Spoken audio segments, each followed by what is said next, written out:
pour dire que ce que cette question sous-entend, c'est que éventuellement qu'on puisse renoncer à la candidature unique parce que l'actuel chef de l'État aura renoncé à se présenter à l'élection. Et je voudrais dire, ça me donne l'opportunité d'expliquer plus en profondeur ce que nous voulons faire.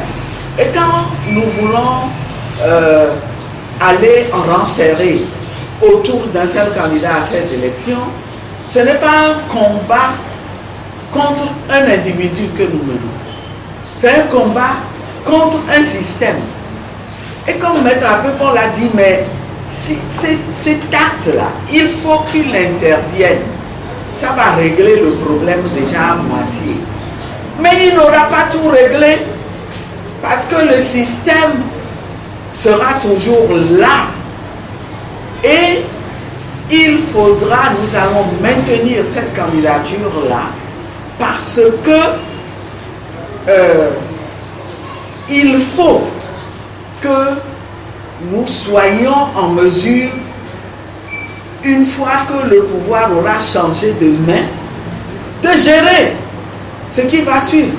Et pourquoi fallait-il être ensemble pour aller obtenir ce changement-là? C'est parce qu'après, ce qu'il y a à faire est tellement lourd, est tellement important pour notre pays que aucun parti politique tout seul, les partis politiques rassemblés tout seuls ne peuvent faire. Il faut faire avec tout le monde, la société civile, avec les citoyens.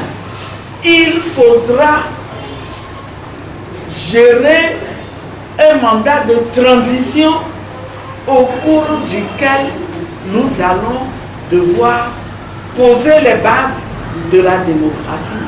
Et c'est seulement à la fin de ce mandat que nous pourrons dire, nous pourrons pousser un ouf en disant le pays est sur les rails de la démocratie, les conditions sont réunies pour qu'il y ait désormais des élections démocratiques, transparentes et dont les résultats seront acceptés, des élections qui ne feront pas craindre des lendemains durs pour les Togolais.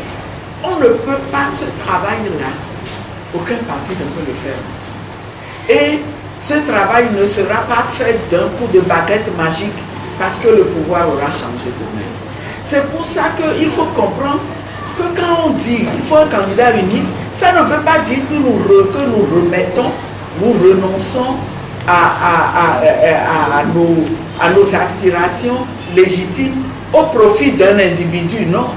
Nous y renonçons dans l'intérêt supérieur du pays. Et justement, dans le profil de cette personne qui va porter la candidature unique, il faut que nous nous assurions que cette personne est bien dans cette logique-là, qu'on n'est pas en train de faire quelque chose pour elle, en tant qu'individu.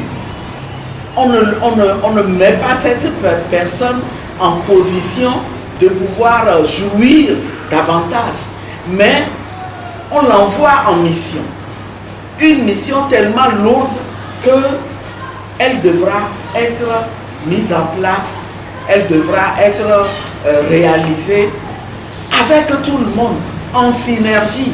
C'est pour ça qu'il y aura un projet politique, qu'il y aura une répartition des responsabilités. Je dis bien des responsabilités, pas de gâteau, parce qu'il n'y a pas de gâteau en la matière. Il y a à servir son pays. Point final.